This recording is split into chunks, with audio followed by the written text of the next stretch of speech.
Raja Belanda Willem Alexander dan Ratu Maxima Zorguyeta Caruti saat mengunjungi Danau Toba di Sumatera Utara, Kemenparekraf, Utami Eviriani Jumat, 13 Maret 2020 pukul 11.52 WIB kagumi Danau Toba. Raja dan Ratu Belanda juga kunjungi Pulau Samosir Indozone ID. Raja Belanda Willem Alexander dan Ratu Maxima Zorguyeta Caruti mengisi kunjungannya ke Indonesia dengan mendatangi beberapa destinasi. Setelah sempat mengunjungi Keraton Yogyakarta dan Candi Prambanan, mereka menuju ke Danau Toba di Sumatera Utara pada Kamis, 12 Maret 2020. Menteri Pariwisata dan Ekonomi Kreatif RI, Wisnutama yang juga ikut mendampingi Raja Belanda dan Ratu Maxima, mereka kagum dengan keindahan Danau Toba. Bahkan, mereka sempat menyeberang ke Pulau Samosir yang berada di tengah Danau Toba.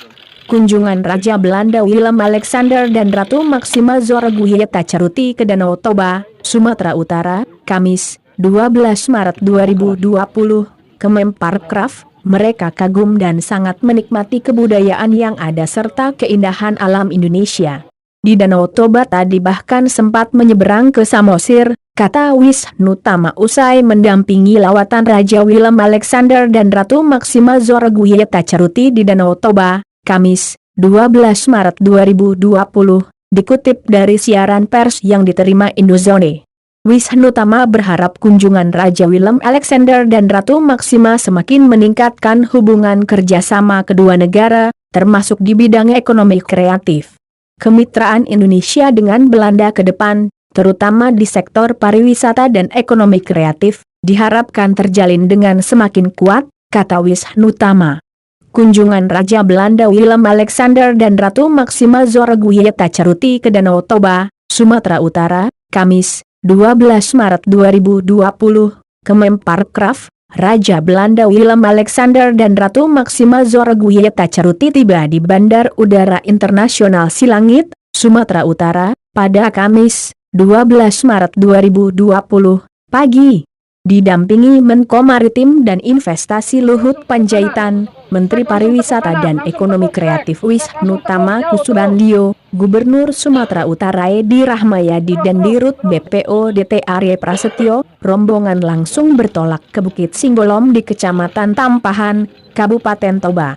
Di lokasi ini rombongan Raja dan Ratu Belanda menikmati lanskap berlatar belakang Danau Toba dengan Pulau Samosir terlihat di kejauhan.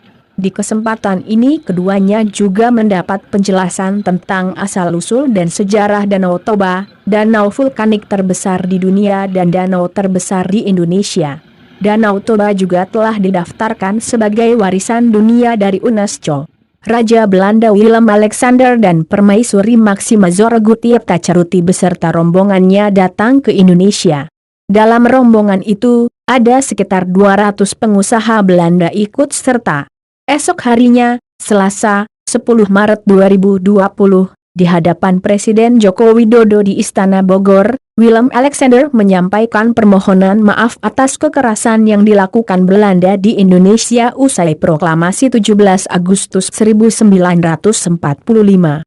Orang-orang tentu teringat akan penjajahan kerajaan Belanda di tanah Nusantara yang kini disebut Indonesia ini. Penguasaan Belanda atas Nusantara yang dibarengi dengan kelicinan dan kekejaman merupakan fakta sejarah yang tak terbantahkan lagi. Narasi sejarah yang berkembang di masyarakat adalah Belanda menjajah Indonesia selama 3,5 abad alias 350 tahun.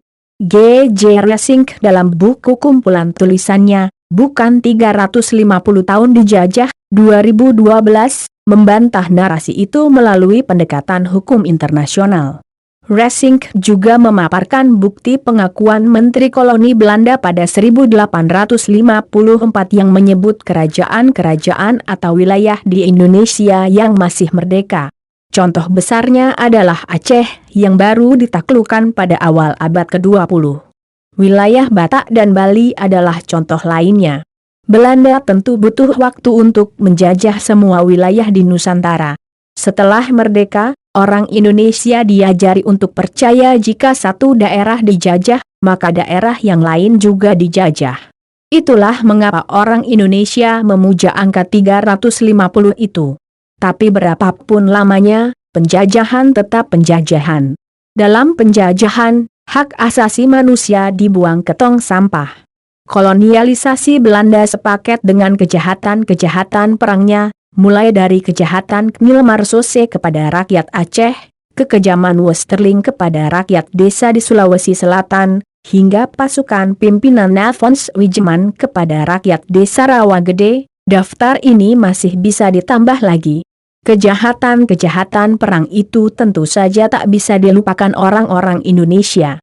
Tak heran jika muncul gugatan dari keluarga korban Rawagede dan Westerling kepada pemerintah Belanda. Dulu, setelah Belanda datang, berdiri sebuah maskapai dagang di Hindia Timur bernama Veronide Oostindische Compagnie yang menjalin hubungan dagang dengan kerajaan-kerajaan di Nusantara. Raja yang tidak mendukung kepentingan VOC biasanya akan dihajar oleh tentara-tentara bayaran maskapai itu. VOC boleh bubar, namun warisannya tetap dipelihara pemerintah kolonial. Belanda membiarkan kerajaan-kerajaan yang tidak mengganggu untuk terus ada dan tetap mempekerjakan para bangsawan Bumiputra dalam birokrasi guna membantu kelancaran kolonialisme. Serdadu juga banyak dibutuhkan untuk mengamankan dan memperluas wilayah jajahan. Walhasil banyak Bumiputra direkrut sebagai serdadu rendahan. Jumlah orang Belanda di negeri jajahan tentu tidak memenuhi kebutuhan personel aparat birokrasi dan militer. Dengan kata lain, kolonialisasi dijalankan orang Belanda atas bantuan orang pribumi. Orang-orang Belanda dan Eropa di Hindia Belanda memosisikan diri sebagai kasta tertinggi. Rakyat jelata tentu ada di strata paling bawah dan seperti dipaksa untuk merasa lebih rendah. Disinilah kolonialisme tampil dalam wajah yang paling jahat, menciptakan inferiority complex yang akut dalam diri bangsa terjajah. Dulu, di tempat pertemuan yang agak pelit dan tempat berenang, pernah ada tulisan berbunyi Verboden voor honden en inlander. Artinya kira-kira, anjing dan inlander dilarang masuk. Inlander adalah sebutan orang Belanda untuk orang Bumiputra yang berkonotasi merendahkan. Ada saja orang Belanda yang melihat kaum Bumiputra layaknya anjing atau monyet dan menganggap mereka tak beradab. Di mana-mana penjajah memang selalu merasa lebih beradab seraya melakukan kekerasan luar biasa kepada rakyat di wilayah yang dikuasainya.